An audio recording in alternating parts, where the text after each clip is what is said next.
pretty bright. It's about 6:45, 2 hours to get here from Sydney. I'm not doing anything different, I'm just going somewhere different to do the same thing.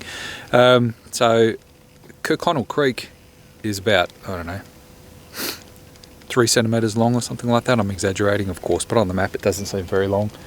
But it does feed into both the Winbandale and Mitchell's Creek at that confluence that I visited before. Sorry about the glare, but it's right in my eye. The reason, there's two reasons why, I'll explain a little bit later, but one of the reasons why I picked the Kirkconnell is not so much because it's got a great history of gold, but because it's dead set, runs through the middle of all of this. And one of the things that forests do is they trap water and they hold water into a landscape. And so when you denude the landscape of trees, as they have done here, what you get is a lot more erosion. And what that means is alluvial gold, as alluvial with an E as opposed to alluvial with an A, alluvial gold is exposed. So the gold that in time is driven by rainwater, etc., into the streams and becomes alluvial gold is exposed through the extra erosion that we're getting because there's no tree cover. So actually could be an interesting place. You know, there's a little bit of science at work. So anyway, speaking of getting to work, it's my time to do that, and I'll be back with you shortly.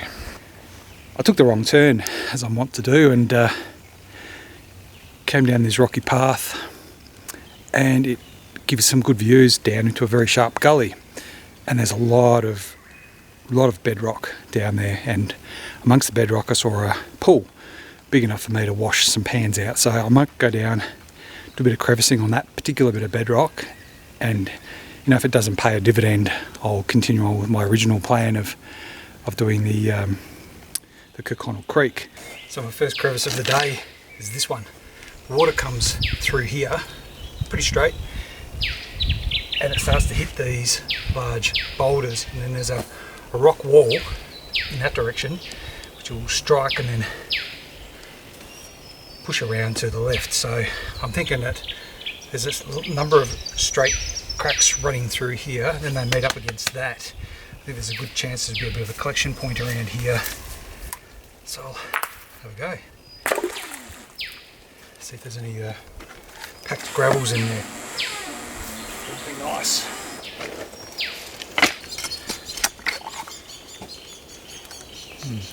That's interesting.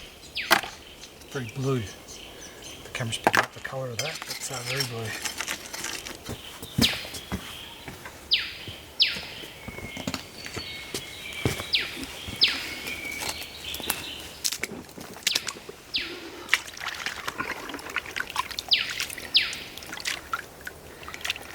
Just wash these big rocks.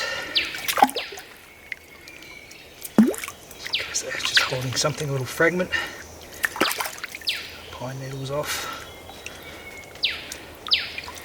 See that bluey colour? Got a mineralisation going on there, I think.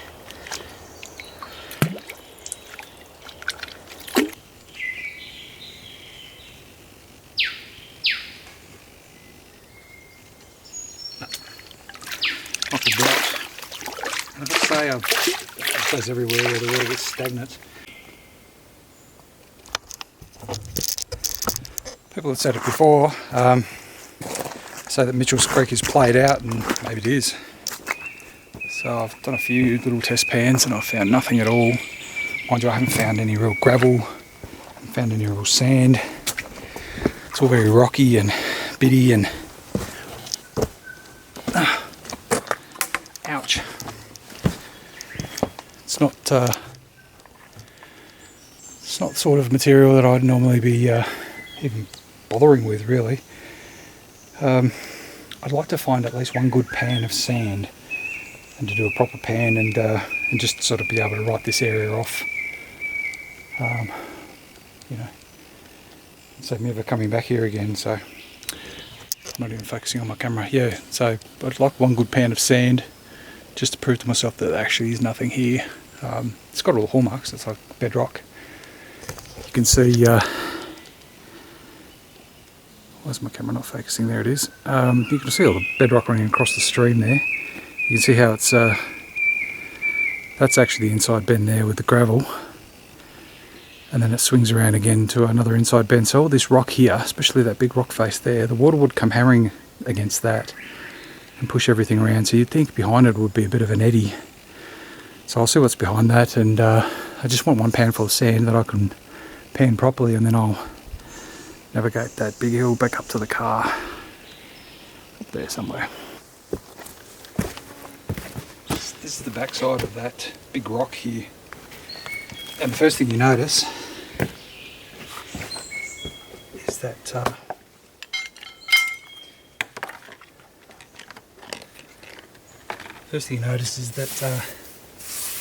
it's all very smooth. One faint crack running there. It's got no gravel on it, it's just grass. It's just pine needles. There's no gravel collected here at all. None at all. So during flood times I can't imagine anything really collecting here. It's probably just too much of a current, too much of an eddy. So there.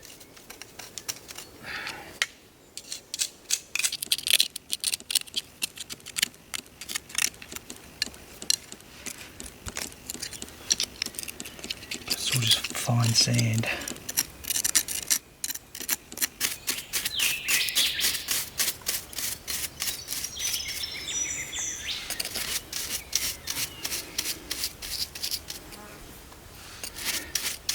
My original plane's starting to look much more promising. Just going to quickly pan this just here.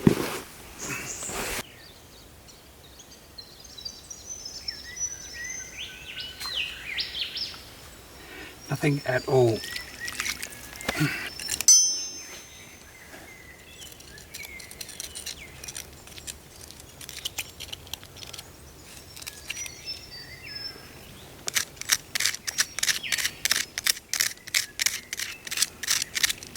Well,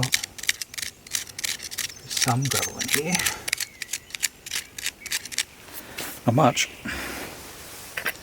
but not much is better than none.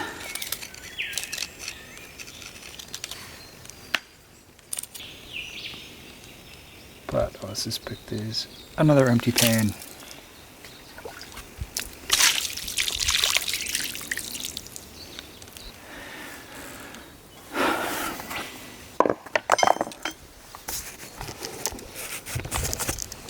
Well, are you still with me? I don't know what's going on with my 50mm lens, but it's making some very odd noises.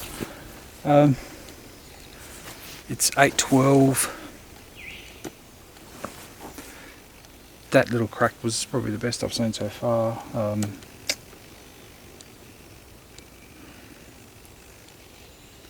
don't really know what to sample. I just wonder whether it's even worth, just for the sake of being able to say that I've dug some dirt today, at least in this spot, just to get a pan full of dirt literally and just pan it out from this inside bend here.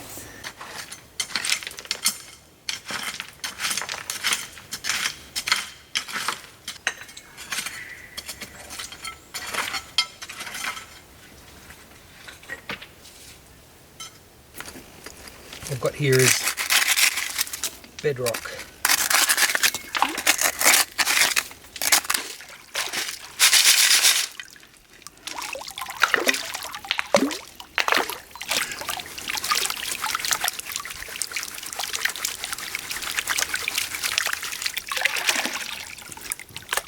I'm liking the look of this gravel a lot better.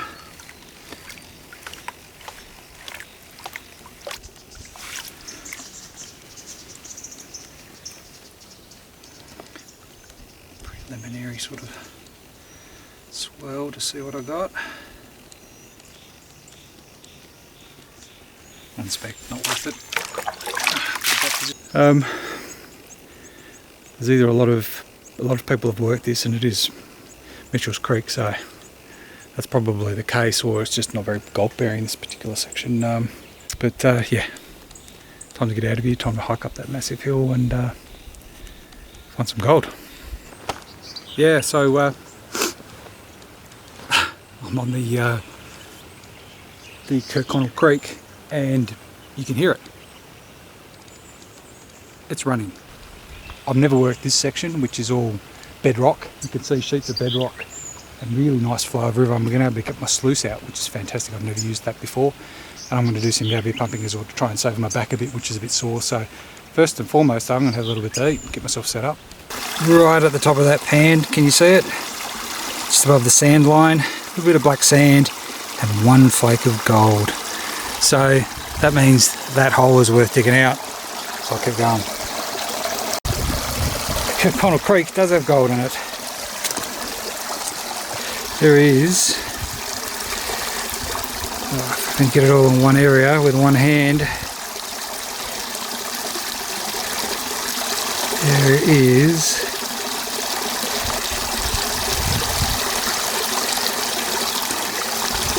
maybe 1, 2, 3, 4, 5 flakes in there. So let's snuff that up.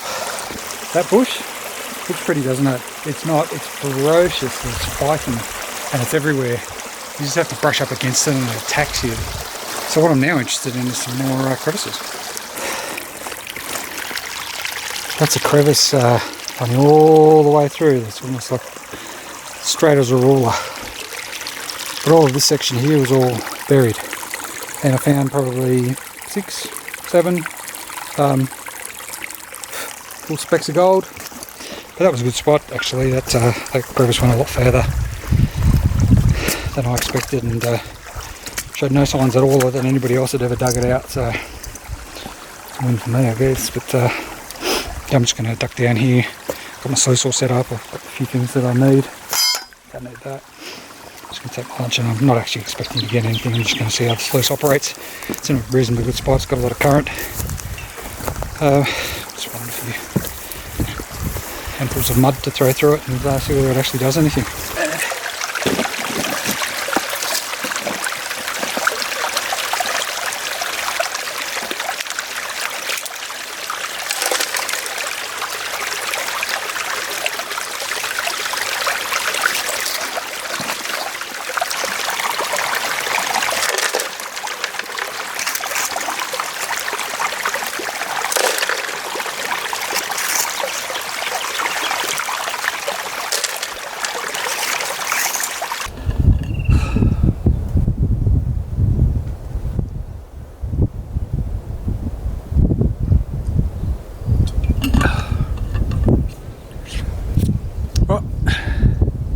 If you measured prospecting days on how much gold you find, that was my worst day.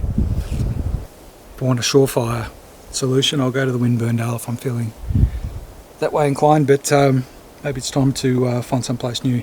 I won't come back to the Kirkconnell. Well, I've done the Winburndale 5 or 6 times now, and it's a really, really long drive. I'm sure there's something less than 3 hours from Sydney that I can try that's new for me, so maybe on the other side, maybe I'll go south. Yeah, maybe I'll go south.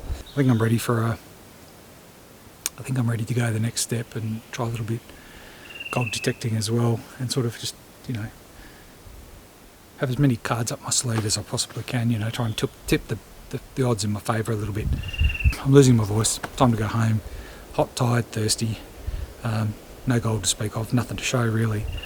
Signing out for next time.